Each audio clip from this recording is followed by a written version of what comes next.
The much-awaited appointments of office bearers to the Karnataka Pradesh Congress Committee were announced by the Congress High Command on Saturday.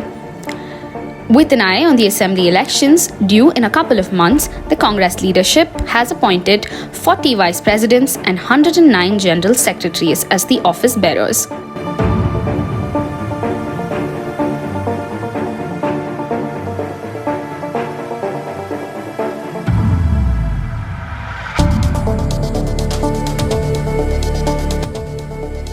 Mansoor Ali Khan, educationist who is also in charge of North Goa during the assembly elections there, has been made one of the general secretaries.